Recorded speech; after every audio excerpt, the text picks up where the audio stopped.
In exploring the different character classes in Neverwinter Nights, we also reflect on playstyle, theme, taking a character class and playing it through the various modules, scenarios, campaigns with a focus in sight. And within that framework, I want to explore building a Wizard Slayer character. Now, this is pulling the idea from Baldur's Gate, where the Wizard Slayer is a fighter, subclass, subkit, specializing in engaging and tracking down enemy magic users and spellcasters. Essentially, the character class in BG has some built-in spell immunities, spell resistance, which scales, but also on hit, a chance for a miscast. So how can we take that and kind of replicate it?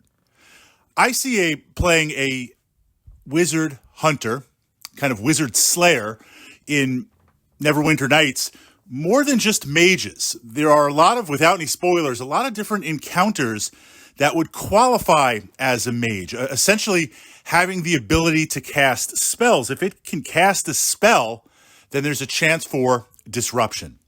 So the first thing I kind of want to focus on would be number of attacks. That's just kind of a base to go on.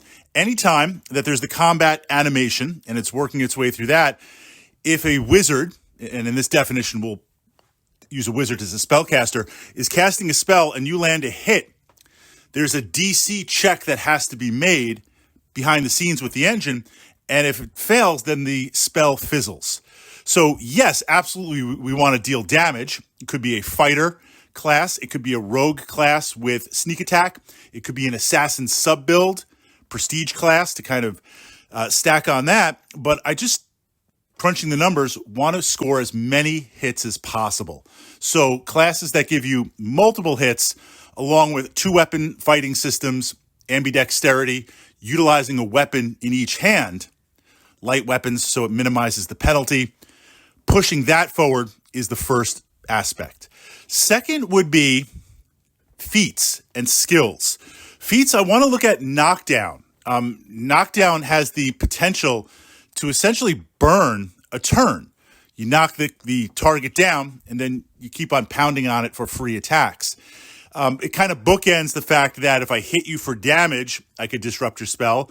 If you're knocked down on the ground, you're out for that turn. You can't cast the spell. And generally speaking, the DC check of that is going to be weaker because most mages / wizards / spellcasters in Neverwinter Nights don't have the strength alpha, the discipline to feat to keep that up and running. Taunt.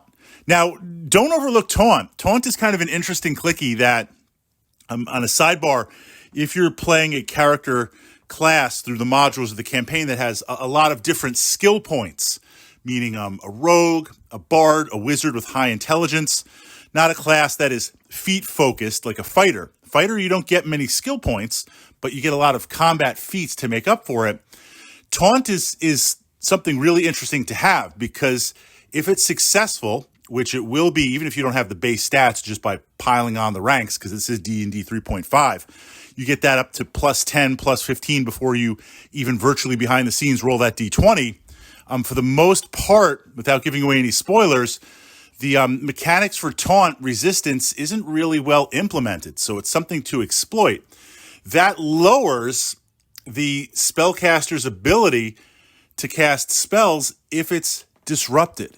So what we see here is the ability to enter a taunt and then maybe a knockdown, or enter a taunt to begin combat and then just pile on the attacks. Haste for more attacks. And then, of course, on the defensive side, the gear. It's going to come down to gear proficiency.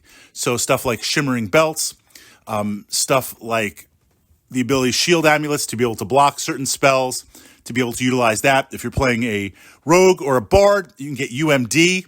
You could throw up some globe scrolls and read some stuff ahead of time, the use of wands. But that is how I would build and begin to implement and play a Wizard Slayer type character in Neverwinter Nights.